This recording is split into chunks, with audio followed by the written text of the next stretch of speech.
What happens when you walk away from someone who didn't value you? Inspired by Carl Jung. The power of inner awakening. Walking away from someone who doesn't value you is not just an emotional decision, it's a spiritual declaration. This journey, inspired by the ideas of Carl Jung, will serve as our map to uncover the truth of our being, heal invisible wounds, and reconnect with what we truly deserve. Chapter 1. The Invisible Wound of Being Unappreciated. Clara had been in a relationship for 10 years, a decade filled with small sacrifices, muted emotions, and unanswered questions. She wasn't mistreated in loud, dramatic ways, no physical violence, no shouting. But she was invisible. Her presence was taken for granted. Her voice echoed into silence. The dinners she prepared went unnoticed, her birthdays forgotten, and her opinions brushed aside. To many, this seemed normal, even bearable. But inside Clara, something was breaking, a quiet fracture in her sense of self-worth. Carl Jung taught that human suffering often reveals the disconnect between our inner world and our lived reality. Clara's suffering wasn't due to one specific event. It was the accumulation of unspoken needs, unmet expectations, and an internal belief that she needed to earn love by staying, by fixing, by enduring. The pain of being unappreciated often masquerades as fatigue, numbness, or a silent sadness we can't explain. It builds over time until it manifests as anxiety, depression, or illness. Jung would say that this pain is the psyche's call for realignment. It's the soul knocking from the inside, begging us to wake up. Why do we stay in relationships where we are not seen? Part of the answer lies in how we were conditioned to love. If we learned that love meant self-sacrifice, or that our needs were less important than others, we might see staying as noble. But Jung warned of the dangers of living through personas, masks we wear to fit roles and expectations. Clara had worn the mask of the good partner so long that she forgot who she was beneath it. In many of our lives, Clara's story is mirrored. We may stay in relationships, romantic, familial, or professional, where we give far more than we receive. We silence our truths to keep the peace. But each time we betray our authenticity, we send a message to our unconscious. My needs don't matter. Over time, this becomes a narrative. It shapes the way we think, the way we speak to ourselves. Jung believed that the unconscious absorbs repeated actions and patterns like ink into paper. If we continue to tolerate devaluation, our unconscious begins to treat it as the norm. And so we lose ourselves, not in a moment but slowly, invisibly. Clara's wake-up call came one winter night. She found herself weeping in the kitchen, alone again, after yet another evening where her partner failed to come home without explanation. This time, she didn't try to justify his actions. She didn't tell herself to be patient. Instead, she whispered the truth. This is not what I deserve. That night, she wrote in her journal. For hours, she poured out all the things she had swallowed for years, and in those pages she began to rediscover herself. This act, this quiet rebellion, was her first step toward healing. It wasn't dramatic, it wasn't loud, but it was honest. And honesty, Jung taught, is the beginning of transformation. Walking away didn't happen overnight. Clara had to face fear, the fear of being alone, of starting over, of being judged. But she also faced something more powerful, the possibility of living in truth. As Jung wrote, "The privilege of a lifetime is to become who you truly are." For Clara, That privilege began with a choice: to stop shrinking herself to fit into spaces that didn't see her light. To anyone reading this, ask yourself, where have you stayed too long? In what spaces have you muted your truth? Healing begins not with blame, but with awareness. And from awareness, we step into courage. Because sometimes, the most radical act of self-love is to walk away. Chapter 2. The Broken Mirror. Projections in the Relationship. Not all pain in a relationship comes from mistreatment. Sometimes it stems from the unseen forces we bring into our connections. Expectations, fears, wounds. One of Carl Jung's most pivotal insights was the idea of projection, the unconscious process by which we attribute our inner world to others. Tomas was a kind, thoughtful man who seemed to always fall in love with people who needed to be saved. His relationships often began with intense passion, built on the fantasy that he could heal his partners from their traumas. But after months or years, the relationships would collapse, leaving him drained and resentful. He once told his therapist, "I just keep choosing the wrong people." But with time and the help of Jungian analysis, Tomas discovered something more uncomfortable. He wasn't choosing them by mistake. He was choosing them to mirror his own unhealed wounds. Projection happens when we are not fully conscious of who we are. We disown parts of ourselves, our vulnerability, our rage, our fear, and instead see them in the people around us. Tomas wasn't just trying to save others. He was unconsciously trying to save himself. This truth can be jarring. We often believe that love is something we fall into, but Jung would argue that love is a stage where the psyche performs its deepest drama. And often, the characters we meet are cast not by chance, but by our unconscious desires and fears. Think about it. Have you ever been disproportionately angry at someone for something minor, or deeply drawn to someone you barely knew? These are clues. Projection amplifies our reactions, pulls us into patterns, and blinds us to the truth. In Clara's case, she wasn't just tolerating devaluation. She was reenacting a pattern from childhood, a father who never listened, a mother who told her to be quiet. Her partner wasn't the cause of the wound, he was the mirror.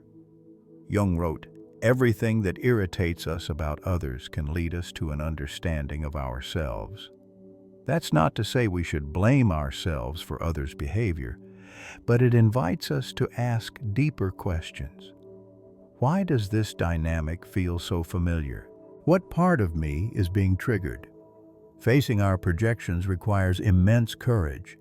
It means taking responsibility for the stories we carry, the roles we unconsciously assign others, and the ways we try to relive old pain to rewrite its ending.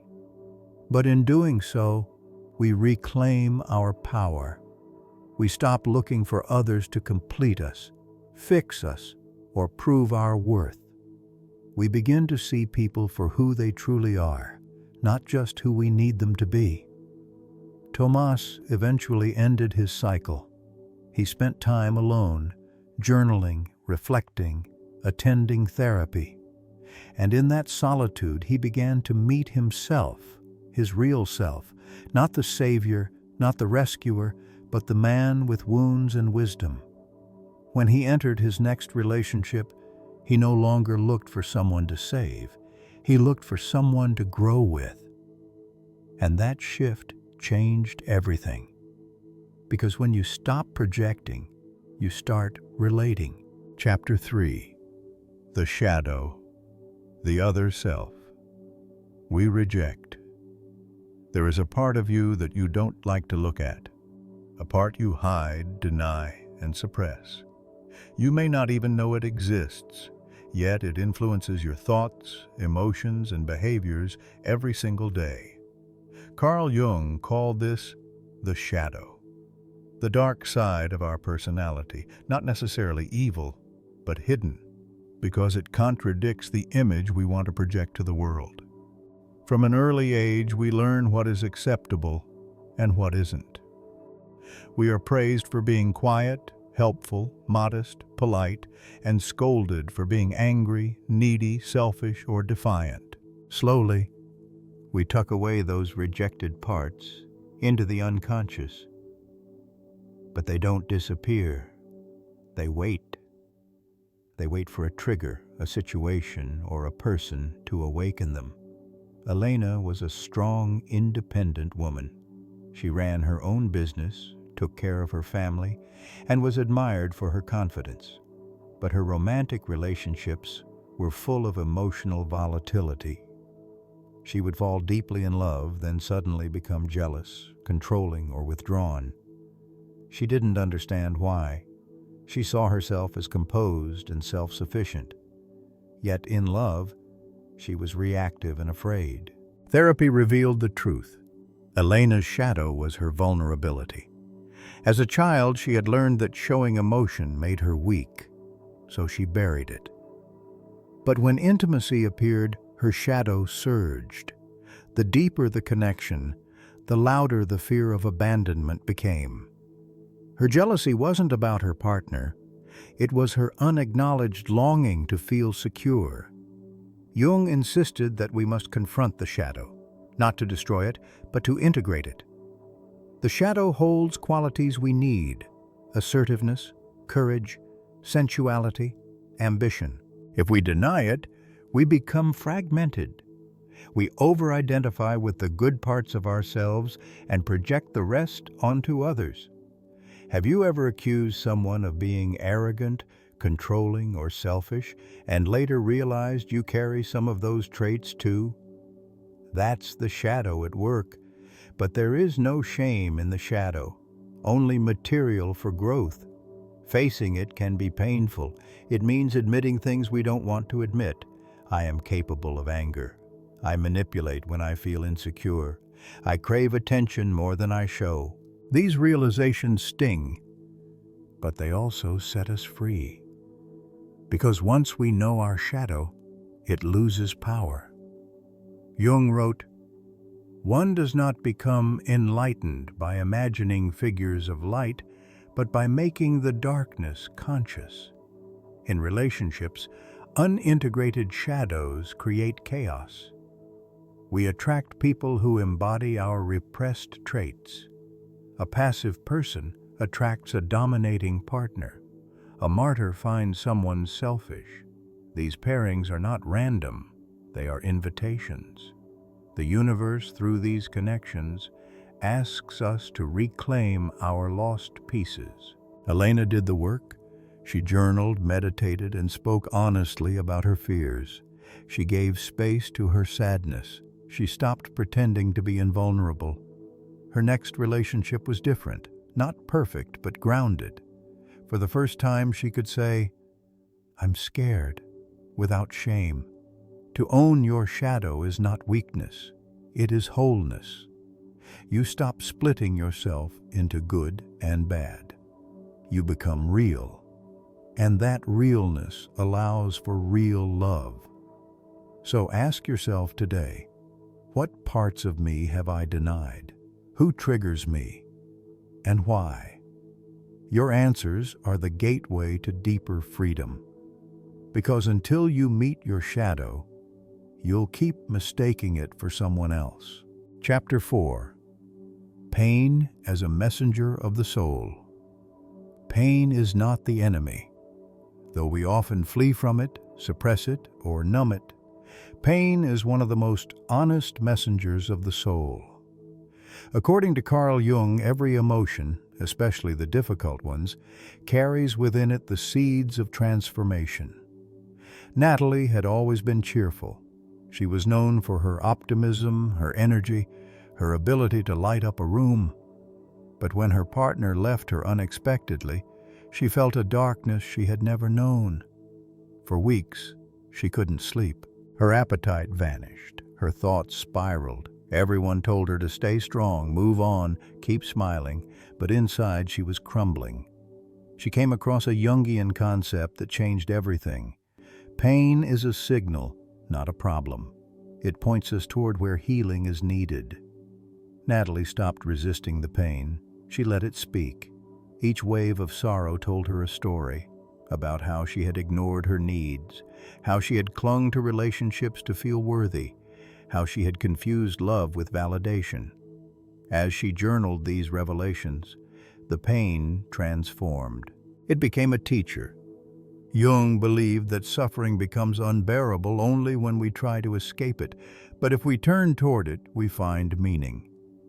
Neurosis, he said, is always a substitute for legitimate suffering. When we don't allow ourselves to grieve, we develop anxiety, addiction, or emotional paralysis. But if we dare to feel, we begin to heal. Pain carves space inside us. It cracks the surface of who we thought we were and makes room for something deeper. It is not a punishment, it is preparation. But this process requires presence. Instead of asking, "How do I get over this?" ask, "What is this here to show me?" Natalie began meditating each morning, not to escape her sadness, but to befriend it. She learned that tears weren't signs of weakness. They were rivers that washed away illusion. She wrote letters to her younger self, forgiving her for every time she settled for less. She remembered moments she had buried, when her father dismissed her, when a friend betrayed her, and realized that this recent heartbreak had simply reawakened old pain. Jung taught that the unconscious is timeless. When we are hurt today, the wound echoes through all the years we've been carrying it. That's why healing one event often brings up many others. It's not regression, it's liberation. There is an ancient truth that says, the wound is the place where the light enters you. And while Jung didn't say this directly, his teachings echoed this wisdom. He believed that the process of individuation, becoming your true self, always involves going through pain, not around it. So how do we walk through pain? We allow it. We honor it. We stop pretending it's not there. We write it down. We speak it out loud. We cry without shame. Because the goal is not to erase pain.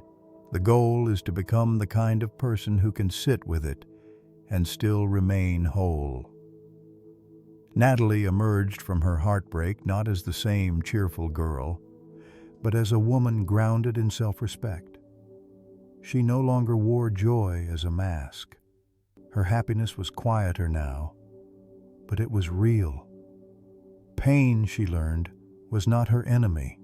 It was her mirror, her mentor, her path. And once she stopped fighting it, it showed her the way home. Chapter 5. The Inner Echo. Learning to listen again. There is a voice within you that you've likely forgotten. It whispers rather than shouts. It speaks in sensations, dreams, and strange hunches you can't explain. It is the voice of your unconscious, the deeper self, the truest self. And learning to hear it again is an act of returning home. Laura had spent years ignoring hers. Like many people, she lived by logic, plans, and external advice. Her decisions were based on what others thought was best. Her parents, her friends, even social media influencers. She believed that if she followed the formula, job, relationship, stability, she'd be happy. But happiness didn't come. Even when things looked fine from the outside, she felt disconnected, numb, like she was drifting in a life she didn't choose. Then came the breakdown. Her partner ended the relationship. Her job became intolerable. Her health declined. And for the first time, Laura couldn't pretend anymore. She stopped trying to hold it all together. She stopped trying to outrun her discomfort. She sat in silence. And in that silence, she heard something. A question. Is this really the life you want? That question didn't come from her mind. It came from deeper. It came from the inner echo, the part of her that had been watching, waiting, and weeping for her to return. Carl Jung believed that the unconscious is not just a place of repressed memories and trauma. It is also the source of wisdom, guidance, and healing. It speaks through symbols, dreams, emotions, and the body. When we feel uneasy, when our stomach tightens, when we dream of drowning or flying, it is our inner self trying to speak. But modern life drowns that voice out. We are too busy, too distracted. We scroll. We numb with food, noise, obligations. And so the voice gets quieter and our disconnection deepens. Laura decided to reclaim her inner voice. She began by journaling, not just her thoughts, but her dreams. She started a dream journal, noting every image, every symbol. She found recurring themes: storms, locked doors, a little girl alone in the woods. With the help of a Jungian analyst, she began to interpret them. The girl, she realized, was her, the part she had abandoned when she chose safety over authenticity. Then she practiced silence. 10 minutes a day with no phone, no agenda, just sitting. At first, her mind raced, but over time she began to feel again. Her body started speaking. Her heart had things to say. She wept, not out of sadness, but out of reunion. She was meeting herself again. Jung emphasized the importance of inner dialogue. He called it active imagination, engaging with the figures, voices, and energies within you. This isn't madness, it's medicine. It's how we reclaim our instincts and inner knowing. The inner echo is not just poetic language. It is a real phenomenon. It's the ache you feel when you're living out of alignment. It's the thrill when you're on the right path. It's the knowing that comes without evidence. Laura made changes, not all at once, but gradually. She left her job. She moved into a quieter place. She started painting again, something she hadn't done since childhood. Every decision came not from fear, but from listening. Her life became simpler, but it became hers. To listen to yourself is revolutionary. It means no longer outsourcing your truth. It means trusting your gut, your dreams, your sense of what feels right. You don't need to understand everything immediately. You just need to be willing to listen, because deep down, you already know. Chapter 6. Healing is not forgetting, it is remembering without pain. Healing does not erase the past. It doesn't wipe the memories clean or pretend that the wound never happened. Real healing allows us to remember, with clarity, with understanding, and most importantly, without pain. When Sophia left her long-term relationship, she felt two things at once: relief and grief. Relief that the cycle of emotional distance was over. Grief for the years she'd invested, the hopes she once had, and the version of herself she lost along the way. At first, she tried to move on by forgetting. She deleted photos, threw away gifts, avoided mutual friends. She believed that if she could eliminate the reminders, she could eliminate the pain. But the pain didn't leave. It just changed shape. It showed up as anxiety, as hesitation in new relationships, as a quiet bitterness she couldn't explain. That's when she realized, forgetting is not the same as healing. Carl Jung's process of individuation, the journey to become whole, does not ask us to suppress our experiences. Instead, it asks us to integrate them, to bring them into the light, understand their meaning, and allow them to shape us without defining us. Sophia began therapy. She revisited old memories, not to dwell in them, but to learn from them. She asked herself questions she had avoided for years. Why did I stay so long? What was I afraid of? What did I believe about love that kept me stuck? The answers were painful, but they were also liberating. She discovered that her deepest fear wasn't being alone. It was being abandoned. She realized that she had accepted crumbs of affection because she didn't believe she deserved more. These insights didn't come easily, but they brought her clarity, and with clarity came compassion for herself. Jung said, "Until you make the unconscious conscious, it will direct your life, and you will call it fate." Sophia began to see how her past wasn't just something that happened to her. It was something that still lived within her, shaping her choices. But now she had a choice. She could honor the past without being bound by it. She could remember what happened and still move forward. She could forgive, not to excuse the other person, but to release herself. Forgiveness is one of the most misunderstood aspects of healing. It doesn't mean forgetting. It means letting go of the need for revenge, for validation, for resolution from someone else. It means saying, "I will not carry this pain any longer." Sophia kept one photo, not to cling, but to remind herself of who she was and how far she'd come. When she looked at it, she no longer felt anger. She felt gratitude. That version of her had survived. That version of her had learned. Healing is the quiet confidence that comes from facing your pain and walking through it. It's the ability to look at the wound without flinching. It's the shift from, "Why did this happen to me?" to, "What did this teach me?" It's remembering without being triggered. It's telling your story without breaking. It's the moment you realize you're no longer afraid of the memory. You've outgrown it, and in doing so, you've grown into something stronger, wiser, and more whole. Chapter 7. Boundaries as an act of self-love. Boundaries are not walls. They are bridges. They are not punishments. They are permissions. Setting boundaries is not about shutting others out. It's about inviting the right people in. And most importantly, it's about choosing yourself with the same devotion you've shown others. Maria had spent most of her life saying yes. Yes to family gatherings she didn't want to attend. Yes to late-night phone calls that drained her. Yes to staying in relationships long after her spirit had left.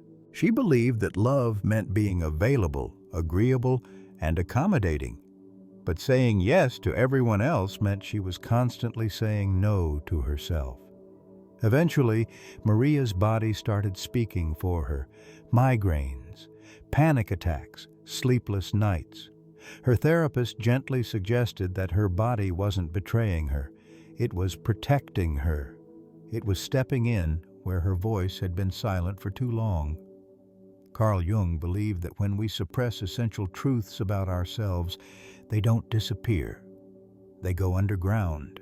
And the unconscious always finds a way to express what we refuse to face. For Maria, the truth was this. She didn't feel safe expressing her limits. She was afraid of being seen as selfish. But in denying her needs, she was slowly losing her peace, her joy, and her identity. So she began to practice boundaries. Not grand ultimatums or confrontations, but small, steady acts of self-respect.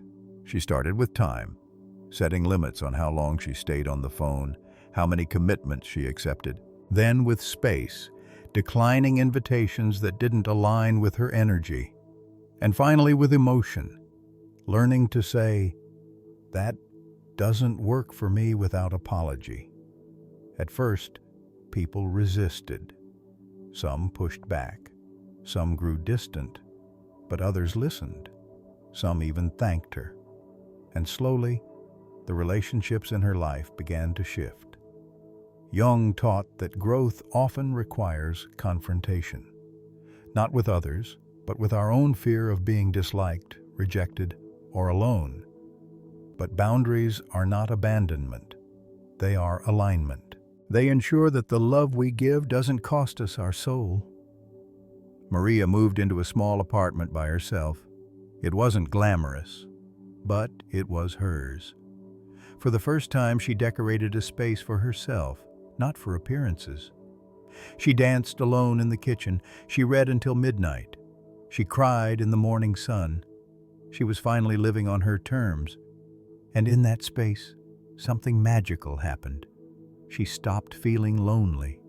Because loneliness doesn't come from being alone, it comes from being disconnected from yourself. Boundaries are the language of self-love. They say, I am worthy of peace. I am not available for chaos. I will not abandon myself to keep someone else comfortable. Setting boundaries is not easy. It triggers guilt, fear, even grief. But over time, it builds a life of honesty, clarity, and deep fulfillment. Because the people meant for you will not be threatened by your wholeness, they will celebrate it. And the more you honor your own limits, the more you'll recognize who truly honors you. Chapter 8. The Creative Void. Space for the New. There is a moment, after you let go, that feels terrifyingly empty. No more noise, no more chaos, no more role to play. Just silence, space, stillness. And yet this void, the one we're taught to fear, is where life begins again. After letting go of a relationship, a job, a version of ourselves, many people ask, what now? The days stretch on with nothing familiar to fill them. The nights echo with doubt. But Carl Jung viewed this space not as a dead end, but as fertile ground. He called it the pregnant void. It is not absence, it is potential. It is where the unconscious begins to reorganize, realign, and prepare for something new. It is the cocoon between identities. Julian experienced this after leaving a marriage of 15 years. He had been the provider, the protector, the predictable one. When it ended, he moved into a small rented room. No children laughing, no shared routines, just him and four walls. At first, he panicked. He filled the space with distractions, endless TV, dating apps, busy schedules, anything to avoid the silence. But silence has a way of waiting. One night, Julian sat on the floor surrounded by unopened boxes. He looked around and realized he didn't know who he was without her. Not just without his ex-wife, but without the role he had always played. And that realization broke him open. He stopped trying to be okay. He let the void be what it was, lonely, still, uncertain, and slowly, something began to shift. He picked up a guitar he hadn't touched since college. He began drawing again. He took walks without a destination. The emptiness became curiosity. Jung taught that creativity emerges from the unconscious when we make space for it. Not when we chase it, but when we stop running from ourselves.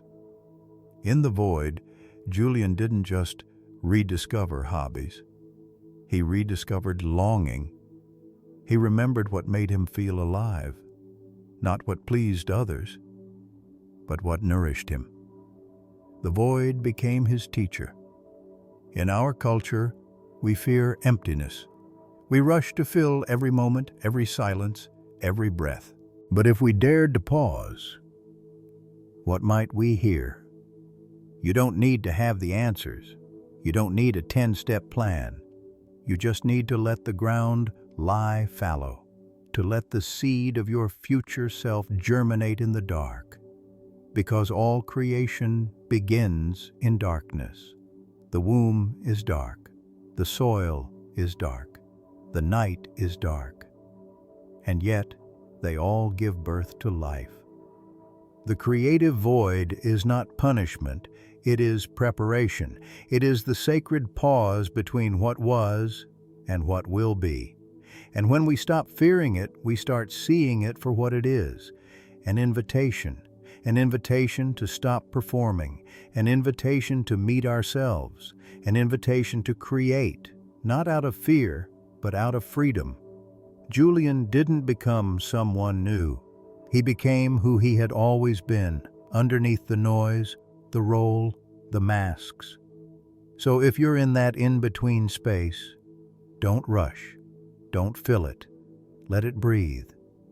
Because what is growing beneath the surface is more powerful than you can yet imagine. Chapter 9. Synchronicity and Transformation. There's a moment in healing when things start aligning. A chance meeting, a job offer, a sentence in a book that feels written just for you. Carl Jung called this synchronicity, a meaningful coincidence with no causal relationship, yet one that feels deeply connected to our inner state. After months of solitude and self-work, Julian, whom we met in the last chapter, decided to take a trip alone. He chose a quiet coastal town, not to escape, but to reflect. One morning, while walking along a pier, he met an elderly woman sketching the ocean. They talked gently about life. She told him, "Sometimes the tide has to pull back so you can see the shape of the shore." That sentence stayed with him. It wasn't profound in a textbook way, but it was exactly what he needed. Later that week, a friend he hadn't spoken to in years called unexpectedly and offered him a role in a new project, one that aligned perfectly with his reawakened passion for creativity. These were not random events. They were reflections. Jung believed that the external world mirrors the internal. When we shift inwardly, the world around us begins to respond. Not always immediately, not always in ways we expect, but consistently and often miraculously. Synchronicity is the universe's way of saying, "I see you." It's a moment when the hidden order of things briefly reveals itself. And these moments don't come when we're chasing, forcing, or controlling. They come when we are aligned, when we have made space within ourselves for truth, and that truth begins to shape our reality. Samantha, another seeker on this path, shared how, after a difficult breakup, she began meditating daily. Within weeks, her dreams became more vivid. She dreamed of wolves, symbols of strength, loyalty, intuition. Intrigued, she looked into Jungian dream symbolism. 2 days later, while browsing in a used bookstore, a book fell off the shelf and landed at her feet. Its cover? A lone wolf. Coincidence? Maybe. But to her, it felt like a message. Trust your instincts. These synchronicities aren't proof of anything in the scientific sense, but they are deeply personal confirmations. They mark moments when your inner and outer world shake hands. Healing is not a linear path. It's not a list of goals or a checklist of tasks. It's a dance between surrender and engagement, between allowing and acting. And synchronicities are often the music in that dance. They show up when you're doing the real work, when you're honest, raw, and open. They're not rewards, they're signposts, invitations to keep going. Jung never saw the psyche as separate from the cosmos. He believed that we are part of a greater whole, that when we align with our deeper self, we also align with life itself. So when you see patterns emerge, don't dismiss them. When a door opens without you knocking, walk through. When a phrase keeps repeating itself in different places, listen. Transformation doesn't always shout. Sometimes it whispers. And in those whispers, the world begins to reshape itself around the truth you found within. Chapter 10. Redefining love from wholeness. Love, for many of us, begins as a search, a reaching, a longing for someone to complete what we feel is missing. But real love, the kind that endures, that liberates, that mirrors the soul, does not begin from lack. It begins from wholeness. Carl Jung believed that every person carries within them an image of the other, what he called the anima, or animus. We are drawn to people who represent unconscious parts of ourselves. That attraction can be electric, magnetic, even overwhelming. But it is often not love. It is projection. It is the soul saying, "This person holds something I have not yet owned in myself." The trouble arises when we confuse the mirror for the message. We try to possess the person rather than understand the reflection. True love starts when we retrieve those lost parts and integrate them. When we are no longer seeking someone to save us, fix us, or fill us, but someone to walk beside us, fully seen, fully equal. Emma, a therapist, described her turning point this way. I stopped asking who would love me and started asking how I could love myself so deeply that my relationships became an overflow of that love, not a search for it. She had been in several relationships that felt euphoric at first and toxic soon after. Her pattern was to lose herself, to mold, adapt, please. She confused intensity with intimacy. She equated self-sacrifice with commitment. It wasn't until she spent a full year single, reflecting, traveling, and facing her shadows, that she saw the truth. She didn't want a soulmate. She wanted to become one, to herself. Jung said, "The meeting of two personalities is like the contact of two chemical substances. If there is any reaction, both are transformed. Healthy love transforms, but it does not erase. It challenges, but it does not diminish. It grows, but it does not demand that you shrink. When you enter love from wholeness, you are not needy, you are available.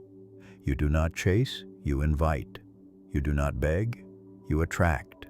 This kind of love is rare, not because people aren't capable of it, but because it requires deep self-awareness. It requires time alone. It requires walking away from what doesn't serve you, not out of pride, but out of peace. And when you meet someone on the same frequency, who has done their own work, who honors your boundaries, who values your soul, you will not have to convince them of your worth. They will see it, because they have seen their own. This is not fairy tale love. It is real. It is rooted. It is radiant. Emma eventually met someone. Their connection was quiet, steady, deep. No fireworks, just warmth. No games, just honesty. And she knew for the first time that she was not falling in love. She was standing in it. Because when you are whole, love doesn't consume you. It completes what you've already begun within. And that kind of love? It's not just a relationship, it's a revolution. Epilogue. The journey continues. If you've made it this far, you are not the same person who began this journey. You've looked inward, faced discomfort, embraced truth, and opened the door to a more authentic version of yourself. And for that, I honor you. But this is not the end. In fact, it's only the beginning. Healing is not a one-time event. It's a lifelong unfolding. Some days you'll feel strong and centered. Other days you'll feel lost again. That's okay. Progress is not linear, and transformation is not permanent. It's cyclical. Like the moon, like the seasons, like the soul. Carl Jung once said, "Who looks outside dreams. who looks inside awakes.